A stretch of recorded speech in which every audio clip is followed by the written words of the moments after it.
तपस्या स्थल पर कंटक ने कुंभकर्ण के चारों तरफ अचानक आए सांपों को देखा तो चिल्लाते हुए उसने रावण को बुलाया। इस दृश्य को देखकर सब घबरा गए। कंटक के बताने पर रावण ने देखा कि सच में कुंभकर्ण के विशाल शरीर को चारों तरफ से बड़े बड़े फन वाले विशाले नाग सांपों ने घेर रखा है। रावण ने मन ही मन सोचा, इतने सर्पों का अचानक यहाँ आ जाना कोई स्वाभाविक बात तो नहीं लगती, मुझे नागराज से बात करनी पड़ेगी। रावण ने अपनी आंखें बंद कर अंतर ध्यान मुद्रा में नागलोक में बैठे नागराज का आह्वान किया। रावण ने कहा, हे नागराज, मैं आपसे निवेदन करना चाहता हूँ, आप मेरी सहायता कीजिए और इन सांपों को कुंभकर्ण से दूर करिए। मेरा भाई गहन निद्रा की अवस्था में है। नागराज का बार बार आह्वान करने के बाद भी नागराज ने कोई जवाब नहीं दिया। तब ध्यान मुद्रा में लीन रावण ने एक बार फिर से नागराज को बुलाया। तभी कंटक की आवाज रावण के कानों में पड़ी, लंकेश, आप ध्यान में लीन हैं और यहाँ सांप कुंभकर्ण जी के शरीर पर चढ़ते जा रहे हैं। महाराज कुछ करिए। ये सुनते ही रावण ने और तेजी से नागराज का आह्वान किया, हे नागराज, विनती है आपसे कि कृपया तुरंत आप मेरी बात सुनिए, क्योंकि इन सांपों का जीवन खतरे में है। देखिए, मैं पशु और जीव जंतुओं का प्रेमी हूँ। मैं नहीं चाहता कि मेरे हाथों इन सभी सांपों का वध हो जाए। तो मैं आपसे आग्रह करता हूँ कि इन विशाले सांपों को यहाँ से तुरंत वापस बुला लीजिए। अगर आपने मेरे अनुरोध को अस्वीकार किया तो इसे आप इन सभी सांपों के सर्वनाश का आमंत्रण समझिएगा नागराज। अंतर ध्यान की मुद्रा से वापस आकर रावण ने आंखें खोली तो देखा कि नागराज ने रावण के अनुरोध को अनसुना कर दिया और अभी भी सारे सांपों ने कुंभकर्ण के शरीर को चारों तरफ से घेर रखा है और कई सांप उसके शरीर पर बैठे हुए थे। इसका अर्थ स्पष्ट था कि नागराज ने रावण की विनती को अस्वीकार कर दिया था। जब रावण को इस बात का आभास हुआ तो उसने नागराज के इस दुस्साहस को अपना अपमान माना और क्रोधित होकर उसने मृत्यु बांटने वाले सांपों को स्वयं मृत्यु लोक में पहुंचाने के लिए अपना आकार बदलना आरंभ कर दिया। देखते ही देखते रावण एक विशालकाय नेवले में परिवर्तित हो गया और बहुत ही चालाकी के साथ नेवला रूपी रावण ने नाग सांपों के ऊपर ताबड़तोड़ हमला बोल दिया। इससे पहले कि निद्रा में लीन कुंभकर्ण के शरीर को घेर कर खड़े नाग कुछ समझ पाते, वे सब रावण के हमले से तिलमिला उठे। नेवला रूपी रावण ने इतनी फुर्ती के साथ उनका संहार किया कि सांपों को बचकर भागने का अवसर भी नहीं मिला। लंका राज्य के सैनिक, गुप्तचर, सेवक, विभीषण और कंटक सभी रावण का ये मायावी रूप देखकर दंग रह गए थे। कंटक की तो आंखें फटी की फटी रह गई थीं। देखते ही देखते पूरा क्षेत्र खून से लथपथ हो गया और अनंत सांपों के शरीर के टुकड़े चारों तरफ बिखर गए। कंटक ये दृश्य देखकर हैरान हो गया था। उसने कभी सपने में भी नहीं सोचा होगा कि मायावी शक्तियों का स्वामी दशानन रावण इस प्रकार इन सांपों को उनके दुस्साहस का दंड देंगे। सांपों के संहार के पश्चात रावण अपने वास्तविक रूप में लौटा और उसने सैनिकों को आदेश दिया कि कुंभकर्ण के शरीर के आसपास फैले इन सांपों के क्षत विक्षत शरीर को वहां से हटा दिया जाए। सेनापति मलय ने रावण से कहा, लंकेश, मैं लंका से अपने साथ जलपान हेतु कुछ भोजन सामग्री भी लेकर आया हूँ और कुछ शीतल स्वादिष्ट पेय भी लाया हूँ। मैं आप सबसे आग्रह करता हूँ कि सभी सैनिकों सहित महाराज आप भी कुछ जलपान कर ले। उसके उपरांत इस रथ पर कुंभकर्ण जी को हस्तांतरित करके लंका राजभवन में ले जाने की तैयारी की जाएगी। रावण ने प्रधान सेनापति मलय से कहा, एक बात बोलूं सेनापति मलय, लंकेश खुश हुआ आपके इस रथ को देखकर। बहुत अच्छा, चलो अब सभी सैनिक जलपान कर ले और जलपान से जो ऊर्जा अर्जित होगी उसका उपयोग सोते हुए कुंभकर्ण को रथ में स्थानांतरित करने के लिए किया जाएगा। सभी लोगों ने जलपान एवं शीतल पेय का आनंद लिया। जलपान के उपरांत रावण ने सेनापति मलय को यह आदेश दिया कि सेना की मदद से कुंभकर्ण को इस विशाल रथ में हस्तांतरित किया जाए एवं जंगल के इस तपस्या क्षेत्र से राजमहल की ओर प्रस्थान किया जाए। सेनापति मलय ने कहा, जो आज्ञा महाराज लंकेश। इतना कहकर मलय सैनिकों के साथ कुंभकर्ण के विशालकाय शरीर को रथ में रखने के लिए योजना बनाने लगा। कुछ देर बाद हाथियों और मोटी रस्सियों की मदद से सोते हुए कुंभकर्ण को उठाने का प्रयास आरंभ हुआ। हाथियों का सारा बल एक साथ मिलाने के बाद भी कुंभकर्ण का विशालकाय शरीर अपने स्थान से हिलने का नाम नहीं ले रहा था। मोटी मोटी रस्सियां टूट गईं और ऐसा लगने लगा कि कुंभकर्ण को रथ में स्थानांतरित नहीं किया जा सकता। यह देखकर रावण ने सैनिकों को पीछे हट जाने का आदेश दिया। उसने तेज आवाज में कहा कि मायावी सिद्धियों से परिपूर्ण जो विशेष रूप से प्रशिक्षित गुप्तचर एवं सैनिक यहाँ हमारे बीच मौजूद हैं, वे इस तरफ इस वट वृक्ष के नीचे खड़े हो जाएं। मायावी शक्तियों के प्रशिक्षित सैनिकों और गुप्तचरों की संख्या बहुत कम थी। कुछ ही देर में मायावी शक्तियों वाले सैनिक एवं गुप्तचर वट वृक्ष के नीचे खड़े हो गए।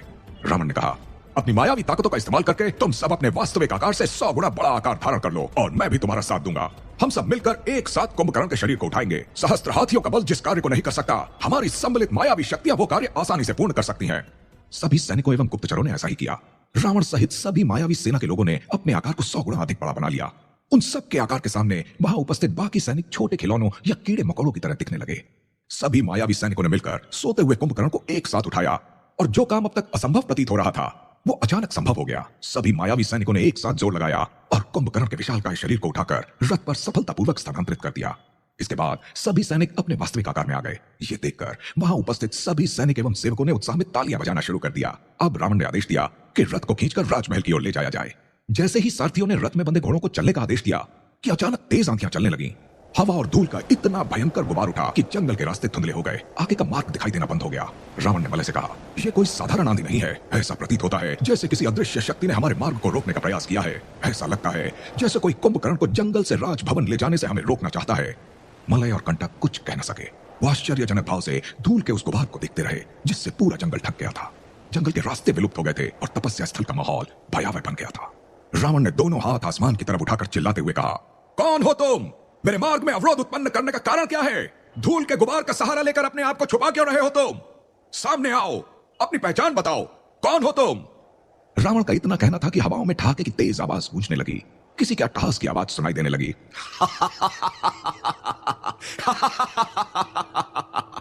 अहंकारी रावण, तुमने क्या सोचा था कि नाग सेना का वध करके तुम नाग हत्या के पाप से मुक्त हो जाओगे? तुमने क्या सोचा था कि नागराज को चुनौती देकर तुम आसानी से इस जंगल से निकल पाओगे? क्या तुम्हें मालूम है कि अनेक वर्षों तक तपस्या के लिए तुमने जिस स्थान को चुना था, वो स्थान धरती पर स्थित नागधाम है। यहां सर्प उपासक, नाग साधक और इच्छाधारी सांपों का बसेरा है। इस स्थान पर जब तक तुम तपस्या करते रहे, यहां रहने वाले नागों का जीवन अस्त व्यस्त रहा।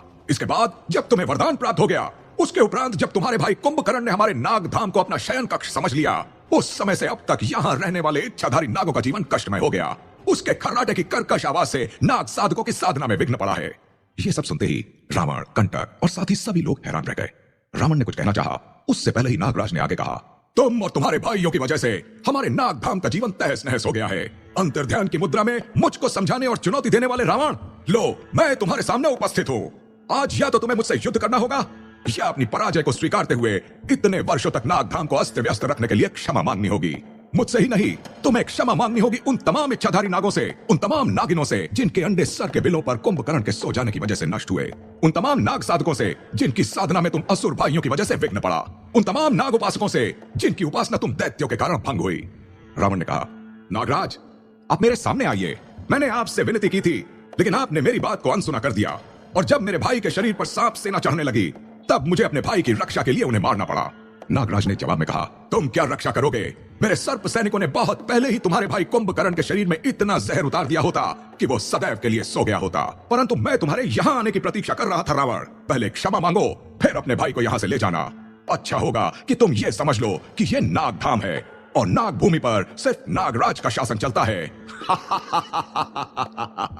रावण, तुम और तुम्हारे सैनिकों का यहां से इतनी आसानी से प्रस्थान कर पाना संभव नहीं है। रावण ने देखा कि धीरे धीरे धूल का काला गुबार छटने लगा है और एक विशालकाय 11 फन वाला शेषनाग कुंभकर्ण के रथ के सामने खड़ा है। रावण को समझते देर नहीं लगी कि वट वृक्ष की ऊंचाई वाला ये 11 फन वाला विशालकाय सांप नागवंश का राजा नागदेव ही है। रावण ने कहा, हे नागदेव, आपने जो कहा यह सुनकर मुझे ऐसा लगा कि जो कुछ भी हुआ वो दुर्भाग्यपूर्ण है, लेकिन आपको यह भी तो समझना होगा कि जो कुछ भी हुआ वो अनजाने में हुआ है। हम भाइयों ने जब तपस्या के लिए स्थल का चुनाव किया था तो वो इसलिए किया था क्योंकि यह अत्यंत शांत स्थान था और हमारे लिए तपस्या हेतु सर्वोत्तम स्थान इस जंगल में यही था। हमने जानबूझकर नागधाम के क्रियाकलापों को बाधित करने का कार्य नहीं किया। अगर हमें ज्ञात होता तो निसंदेह हमने तपस्या हेतु किसी अन्य स्थान का चयन किया होता। नागदेव, अगर आप उचित समझें तो इसे हम तीनों भाइयों की भूल समझकर हमें यहाँ से जाने का मार्ग दे दें, नहीं तो कोई बात नहीं, हम बलपूर्वक आपको अपने रास्ते से हटाने के लिए बाध्य होंगे। रावण की बात को सुनकर 11 फन वाले विशालकाय शेषनाग ने नागदेव का रूप धारण कर लिया और रावण से कहा, एक तो गलती और ऊपर से धमकी। तुमने जितना दुस्साहस और अनर्थ किया है रावण, उसकी वजह से तुम्हारे लिए मार्ग को छोड़ना और सहजता से तुम्हें जाने देना मेरे लिए असंभव है। मैं तुमसे कहना चाहता हूं कि नागधाम को तुम्हारी वजह से जो नुकसान पहुंचा है, उसके लिए अगर तुम मुझसे क्षमा मांग लो, तब तुम्हारा इस जंगल से राजभवन की तरफ जा पाना संभव होगा, अन्यथा परिणाम के लिए तैयार रहो। कंटक ने ऊंची आवाज में कहा, नागराज आप ये क्या कह रहे हैं? ये है स्वयं महाराज रावण, अमरता का वरदान प्राप्त दशानन, जिन पर आपके विष का कोई असर नहीं होगा, मायावी शक्तियों के स्वामी लंकेश। क्या आपको लगता है कि अजय पराक्रमी लंकेश्वर आपसे क्षमा मांगेंगे? इसके बाद सभी लोग रावण की तरफ देखने लगे।